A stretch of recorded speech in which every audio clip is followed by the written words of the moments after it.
you walk around downtown Wilmington now, it's hard not to notice all that's changed. There are new restaurants, bars, and apartments, lots of apartments. The housing and new amenities are part of a citywide effort to bring more young people to Wilmington.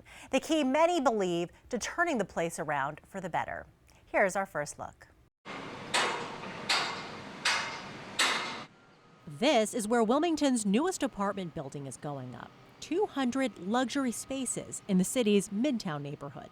I don't think we could have projected that we would have so many new residents, so many upwardly mobile residents live in our buildings in this short of a time. The Buccini Pollin Group is the Wilmington developer behind this new construction and several other apartments and condos in Wilmington.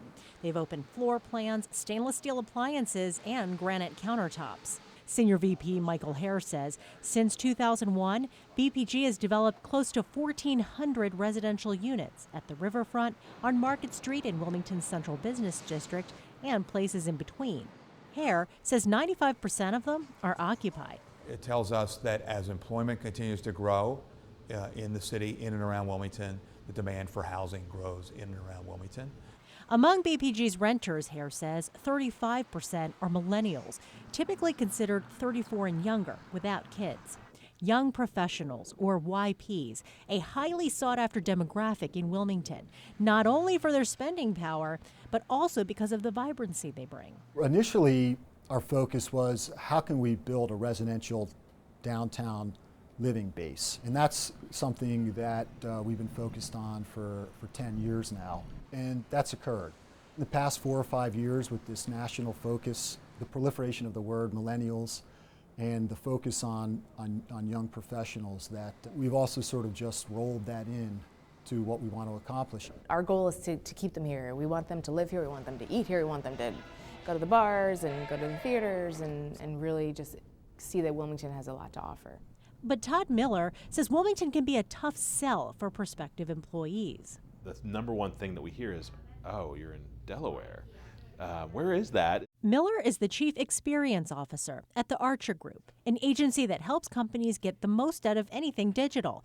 We're talking websites, social media, and mobile apps. It's a young industry. It's an industry that hasn't been around for a long time. It's an industry that I think attracts people that are more natively using the tools every single day. Yep, millennials. The average age of Archer's 74 employees, 28, and the tech industry is cutthroat. We hear, across the industry that it's a 14 to 18-month tenure, depending on the kind of type of agency you are, your location, things like that. So you really have to differentiate yourself and know what you stand for. And for us, we want to show that we want to invest in our employees. The workspace exudes cool. Look, foosball. All to create this laid-back, fun work environment. But Miller admits Wilmington is seen as a drawback at first when it comes to recruiting top new talent, which is why he tries to get them to the office ASAP. Once you get here and you understand it's not far from Center City, Philadelphia, or from the burbs, once you get a sense that there's a little bit more of a community that's building up around us right now, then it isn't as hard of a sell. As it is, the vast majority of his employees live in Philly or the PA suburbs. But he says Wilmington has changed a lot, and for the better, in the 10 years he's been with Archer. Now there's beer gardens popping up, there's farmers markets that are popping up, there's different events that are coming in. So the win for us is I want more people to say, wow, maybe I want to live in Wilmington. I want to live closer.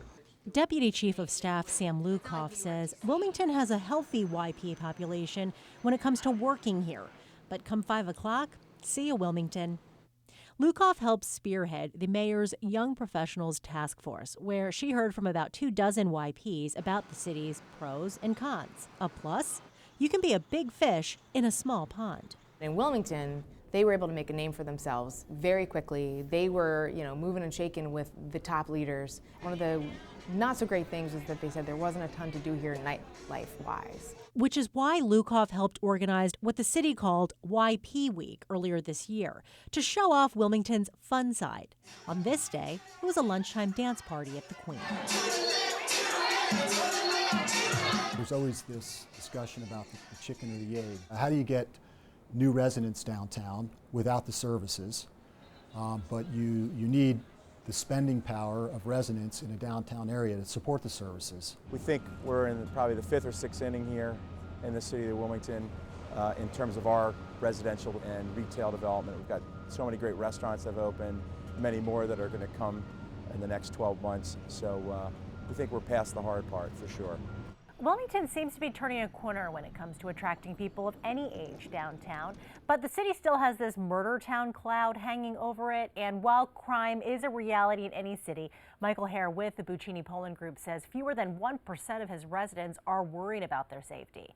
And Economic Development Director Jeff Flynn believes as more people move downtown that will deter crime. Shirley, tell me, what is the rent like in one of the apartments owned by the Buccini Pollin Group? So the luxury units being built now will likely go for more, but rent ranges between, this is for a one-bedroom, between $550 to $1,150 a month. Okay, well, the push to attract more young professionals comes under the Williams administration.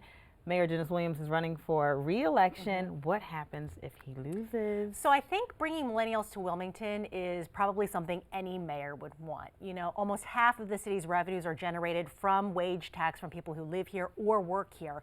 And so the more people downtown, that means more culture, more technology, more spending power, and then ultimately more jobs to meet the demand. Okay, very well. Thanks, Shirley.